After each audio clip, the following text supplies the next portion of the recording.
Welcome back. ಇನ್ನು ಕರ್ನಾಟಕ ನಕ್ಸಲ್ ಮುಕ್ತವಾಗಿದೆ. CM ಸಿದ್ದರಾಮಯ್ಯನವರ ಎದುರು 6 ಜನ ನಕ್ಸಲರು ಶರಣಾಗತಿಯನ್ನು ಸ್ವೀಕರಿಸಿದರು. ಇದೇ ಕೇಸ್ಗೆ ಸಂಬಂಧಪಟ್ಟಂತೆ ಈಗ ಮತ್ತೊಂದು ಬೆಳವಣಿಗೆ ನಡೆದಿದೆ. ನಕ್ಸಲರ ಶಸ್ತ್ರಾಸ್ತ್ರಗಳು ವಶಕ್ಕೆ ಪಡೆದುಕೊಂಡಿದ್ದಾರೆ ಪೊಲೀಸರು. ಅರಣ್ಯದಲ್ಲಿ AK-47 ಸೇರಿದಂತೆ 6 ಶಸ್ತ್ರಾಸ್ತ್ರಗಳ ಪತ್ತೆಯಾಗಿದೆ. ಜಯಪುರ ಠಾಣಾ ವ್ಯಾಪ್ತಿಯಲ್ಲಿ ಮೇಗೂರು ಅರಣ್ಯ ಪ್ರದೇಶದಲ್ಲಿ ಈ ಶಸ್ತ್ರಾಸ್ತ್ರಗಳು ಪತ್ತೆಯಾಗಿರುವಂಥದ್ದು. ಚಿಕ್ಕಮಗಳೂರು ಜಿಲ್ಲೆಯ ಕೊಪ್ಪ ತಾಲೂಕಿನ ಮೇಗೂರು ಗ್ರಾಮ ಇಲ್ಲಿ ಪತ್ತೆಯಾಗಿರುವಂಥದ್ದು. ಭೂಮಿಯಲ್ಲಿ ಹೂತಿಟ್ಟಿದ್ರಂತೆ ಆ ಶಸ್ತ್ರಗಳನ್ನು ಈಗ ಪೊಲೀಸರು ವಶಕ್ಕೆ ಪಡೆದುಕೊಂಡಿದ್ದಾರೆ. ಸಿಎಂ ಸಿದ್ದರಾಮಯ್ಯನವರ ಎದುರಲ್ಲೇ 6 ಜನ ನಕ್ಸಲರು ಶರಣಾಗತಿಯನ್ನು ಸ್ವೀಕರಿಸಿದ್ದಾರೆ. ಅಲ್ಲಿಗೆ ಸರ್ಕಾರ ಘೋಷಣೆ ಮಾಡಿದೆ, ಕರ್ನಾಟಕ ಈಗ ನಕ್ಸಲ್ ಮುಕ್ತವಾಗಿದೆ ಅಂತ ಹೇಳಿ. ಅದಾದ ಬಳಿಕ ಈಗ ಶಸ್ತ್ರಗಳನ್ನು ವಶಕ್ಕೆ ಪಡೆದುಕೊಂಡಿದ್ದಾರೆ. ನೀವು ಕೂಡ ಗಮನಿಸ್ತಾ ಇರ್ಬೋದು, ಮೇಗೂರು ಬಳಿ ಅರಣ್ಯ ಪ್ರದೇಶದಲ್ಲಿ ಈ ಶಸ್ತ್ರಗಳನ್ನು ಮಣ್ಣಿನಲ್ಲಿ ಊತಿಟ್ಟಿದ್ರಂತೆ. ಹೀಗಾಗಿ ಈಗ ಪೊಲೀಸರು ಅವುಗಳನ್ನು ಪತ್ತೆ ಹಚ್ಚಿ ವಶಕ್ಕೆ ಪಡೆದುಕೊಂಡಿರುವಂಥದ್ದು ಈಗ ಮತ್ತೊಂದು ಬೆಳವಣಿಗೆ ಅಂತ ಹೇಳಿ. ಹೌದು, ಅವರು ಶರಣಾಗತಿ ಸ್ವೀಕರಿಸಿದರು, ಬಟ್ ಅವರ ಬಳಿ ಇದ್ದಂತಹ ಶಸ್ತ್ರಗಳೆಲ್ಲಿದ್ದವು? ಅವರ ಬಳಿ ಇದ್ದದ್ದು ನಾಡ ಬಂದೂಕುಗಳು ಮಾತ್ರ ಅಂತ ಹೇಳ್ತಾ ಇದ್ರು. ಬಟ್ ಈಗ ಸಿಕ್ಕಿರೋದು ನೋಡಿ, AK-47 ಸಿಕ್ಕಿದೆ.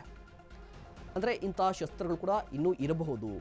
ಅವರು ಶರಣಾಗತಿ ಸ್ವೀಕರಿಸಿದ್ದಾರೆ ಸರಿ, ಬಟ್ ಆ ಶಸ್ತ್ರಗಳು ಎಲ್ಲಿಂದ ಬಂತು, ಅವು ಎಲ್ಲಿದೆ, ಇವಿಷ್ಟೇನಾ ಇರುವಂಥದ್ದು, ಅಥವಾ ಬೇರೆ ಬೇರೆ ಶಸ್ತ್ರಗಳೇನಾದರೂ ಇದೆಯಾ, ಸ್ಫೋಟಕಗಳು ಏನಾದರೂ ಊತಿಟ್ಟಿದ್ದಾರಾ, ಈ ಬಗ್ಗೆ ಕೂಡ ಇನ್ನೂ ತನಿಖೆ ನಡೀತಾ ಇದೆ. ಎಲ್ಲವೂ ಕಂಪ್ಲೀಟ್ ಆಗಿಲ್ಲ.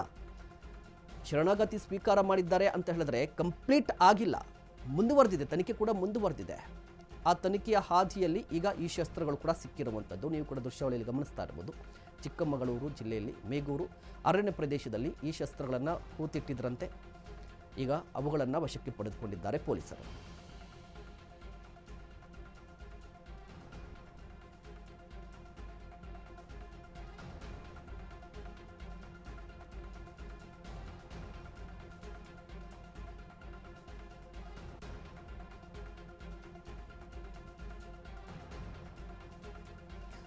ಈ ಬಗ್ಗೆ ಇನ್ನಷ್ಟು ಮಾಹಿತಿಯನ್ನು ಪಡೆಯೋಣ. ನಮ್ಮ ಪ್ರತಿನಿಧಿ ಅಶ್ವಿನಿ ದೂರವಾಣಿ ಸಂಪರ್ಕದಲ್ಲಿದ್ದಾರೆ. ಅಶ್ವಿನಿ, ಮುಖ್ಯವಾಗಿ ಮೊನ್ನೆ ಅಷ್ಟೇ ಅವರು ಶರಣಾಗತಿಯನ್ನು ಸ್ವೀಕರಿಸಿದರು. ಈಗ ಈ ಆಯುಧಗಳು ಕೂಡ ಪತ್ತೆಯಾಗಿರುವಂಥದ್ದು, ಕಂಪ್ಲೀಟ್ ಡೀಟೇಲ್ಸ್ ಕೊಡೋದಾದ್ರೆ?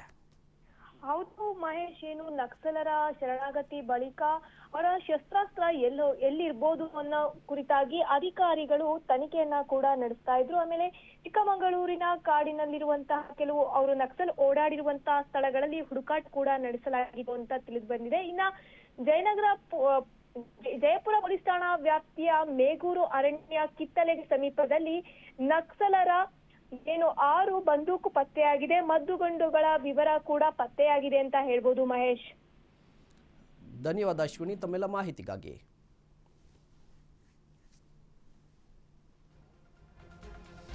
ಇನ್ನು ನಕ್ಸಲ್ ನಾಯಕ ವಿಕ್ರಮ್ ಗೌಡ ಎನ್ಕೌಂಟರ್ ಪ್ರಕರಣಕ್ಕೆ ಸಂಬಂಧಪಟ್ಟಂತೆ ಶರಣಾಗತಿ ಕುರಿತಂತೆ ವಿಕ್ರಮ್ ಮಾತನಾಡಿದ್ದ ಆಡಿಯೋ ಈಗ ವೈರಲ್ ಆಗಿದೆ.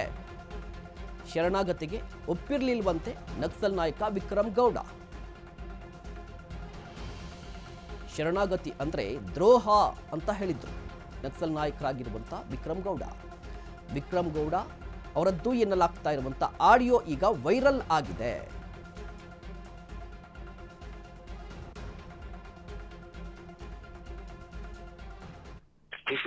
ಎಲ್ಲ ಹೊರಟು ಹೋಗಿ ಅವರು ಏನಂದ್ರೆ, ಈಗ ನಾವು ಯಾವುದೇ ರಾಜಿ ಮಾಡಲ್ಲ, ರಾಜಿಗೆ ಹೋಗಲ್ಲ, ಯಾವುದೇ ಪಕ್ಷದ ಜೊತೆಗೆ ಆಗ್ಬೋದು, ಈ ವ್ಯವಸ್ಥೆ ಇರುತ್ತಲ್ಲ, ಈಗ ಇರುವಂತ ವ್ಯವಸ್ಥೆ ಜೊತೆಗೆ ರಾಜಿಗೆ ಹೋಗಲ್ಲ. ಈಗ ರಾಜಿಗೆ ಹೋಗ್ತೀವಿ ಅಂದ್ರೆ ಅರ್ಥ ಏನು? ಮತ್ತೆ ನಾವು ದ್ರೋಹ ಮಾಡಿದೀವಿ ಅಂತ ಅಲ್ಲ, ದುಡಿಯೋ ಜನರಿಗೆ ದ್ರೋಹ ಮಾಡಿದೀವಿ ಅಂತ ನಾವು ದುಡ್ಡು ಮಾಡೋದಲ್ಲ, ನಮಗ್ ಬಲೆ ಹಾಕೋದಲ್ಲ ಅದು. ಅದೇ ನಮ್ಮನ್ನ ಬಲೆ ಅದನ್ನ ರಾಜಿ ಮಾಡ್ಕೊಳಕ್ ಸಾಧ್ಯ ಆಗ್ತದೆ. ಈಗ ನಮ್ಮನ್ನೀಗ ಮಾತುಕತೆಗೆ ಬನ್ನಿ ಅಂತ ಯಾಕೆ ಕರೀತಿದ್ದಾರೆ? ಸಂಧಾನಕ್ಕೆ ಬಂದು ನಾಳೆ ನಮ್ಗೆ ಈಗ ಲಕ್ಷ ಗಟ್ಟಲೆ ಕೋಟಿ ಗಟ್ಟಲೆ ಕೊಡ್ತೀನಿ ಅಂತ ಹೇಳ್ತಿದ್ದಾರೆ ನಮ್ಗೆ. ಆದ್ರೆ ನಾವು ಅದಕ್ಕೆ ಒಪ್ಪುದಿಲ್ಲ. ನಾವು ಅಷ್ಟೇ ಆಗ್ಬೋದು. ನಾವು ಇವತ್ತು ಯಾರು ಜನಕ್ಕೆ ನಿಮ್ ಜೊತೆ ಇದ್ದೀವಿ ಅಂತ ಹೇಳ್ಕೊಂಡು ಇವತ್ತು ಏನ್ ವಿಶ್ವಾಸ ಕೊಟ್ಟು ಮಾತಾಡಿದೀವಿ, ನಾಳೆ ಆ ಜನಕ್ಕೆ ನಾವು ದ್ರೋಹ ಮಾಡಿದಾಗುತ್ತೆ. ಮತ್ತೆ ಆದ್ರೆ ನಾವು ಅದನ್ನ ಮಾಡೋದಿಲ್ಲ, ನಮ್ ಪಕ್ಷವಾಗಿ ನಾವು ಮಾಡೋದಿಲ್ಲ, ಕೆಲವು ವ್ಯಕ್ತಿಗಳು ಮಾಡಬಹುದು ಪಕ್ಷದಲ್ಲಿ ಇರುವಂತವ್ರು ಕೂಡ. ಈಗ CPM ನವರೆಲ್ಲ ಕೂಡ ಅವ್ರು ಹೋದ್ರು, ರಾಜಿ ಮಾಡ್ಕೊಂಡು ಈಗ ಹೊರಗಡೆ ಹೋಗಿ ಪಕ್ಷ ಕಟ್ಕೊಂಡು ಮಾಡ್ತಿದ್ದಾರೆ. ಆದ್ರೆ ಅವ್ರು ನಿಜವಾಗಿ ಕ್ರಾಂತಿ ಮಾಡೋದಿಲ್ಲ. ಅವರಿಗೆ ಎಲೆಕ್ಷನ್ಗೆ ಹೋಗಿದ್ದಾರೆ. ಎಲೆಕ್ಷನ್ ಮೂಲಕನೇ ಈ ವ್ಯವಸ್ಥೆಯನ್ನು ಬದಲಾಯಿಸಬಹುದು ಅಂತ ಹೇಳ್ತಿದ್ದಾರೆ. ಆದ್ರೆ ಸಾಧ್ಯನಾ? ನಾವೊಂದು ಕೆಸರು ಗುಂಡಿಗೆ ಬಿದ್ದು ನಮ್ಮ ಮೇಲ್ ಕೆಸರಾಗಿದೆ ಅಂತ ಹೇಳಿದ್ರೆ ನಮ್ಗೆ ಸಾಧ್ಯ ಇಲ್ಲ. ನಾವು ಎಲೆಕ್ಷನ್ ವ್ಯವಸ್ಥೆನೇ ಒಂದು ಕೊಚ್ಚೆಗುಂಡಿ ಅಂತ ಹೇಳ್ತೀವಿ ನಾವು. ನಾನು ಹೋಗಿ ಎಲೆಕ್ಷನ್ ನಿಂತು ನಾಳೆ ನಾನು ಮಾಡಿದ್ದೀನಿ ಅಂದ್ರು ನಾನು ಜನಕ್ಕೆ ದ್ರೋಹ ಮಾಡ್ತೀನಿ ಅಷ್ಟೇ ಬಿಟ್ರೆ ನಾನು ಜನರಿಗೆ ಇವತ್ತು ಏನ್ ಮಾತಾಡ್ತಿದ್ದೀನ ಇದನ್ನ ಮಾಡೋದಕ್ಕಾಗಲ್ಲ. ನನ್ನ ಸ್ವಾರ್ಥ ನಂದನ್ನು ಮಾಡ್ತೀನಿ ಅಲ್ಲಿ ಹೋಗಿ ನಾನು ಎಲೆಕ್ಷನ್ಗೆ ಹೋದ್ರೆ. ಹಾಗಾಗಿ ಎಲೆಕ್ಷನ್ ದಾರಿಯಿಂದ ನಾವು ಬದಲಾಯಿಸಲಿಕ್ಕೆ ಸಾಧ್ಯ ಇಲ್ಲ ಅಂದ್ರೆ ಕೆಲವು ಅಧಿಕಾರಿ ವರ್ಗದಲ್ಲಿ ಜನಗಳಿದೆ, ಮತ್ತೆ ನಮ್ಮ ಲೋಕಲ್ ಜನಗಳು ಇದೆ. ಆದ್ರೆ ಏನೇ ಇಕ್ಕಟ್ಟೇನು ಗೊತ್ತಾ, ಇದ್ರ ಸಮಸ್ಯೆಗಳು ಏನು ಅಂತ ನನಗೆ ಗೊತ್ತಿಲ್ಲ. ಹೌದು, ಈಗ ನೀವು ಎಷ್ಟೇ ಹೇಳ್ಕೊಂಡ್ ಬಂದ್ರೆ ನನಗೆ ಅರ್ಥ ಮಾಡಕ್ಕಾಗಲ್ಲ. ಅರ್ಥವಾಗಿ ಯಾಕಂದ್ರೆ ಒಂದು ವ್ಯವಸ್ಥೆ ನಾವು ಈಗ ಏನಾಗಿ ನಮ್ಮ ಇದರಲ್ಲಿ ನಮ್ಮ ದೃಷ್ಟಿಕೋನದಲ್ಲಿ ಈ ವ್ಯವಸ್ಥೆ ಪೂರ್ತಿ ತಲೆ ಕೆಳಗಾಗಿದೆ ಅಂತ ಹೇಳ್ತೀವಿ.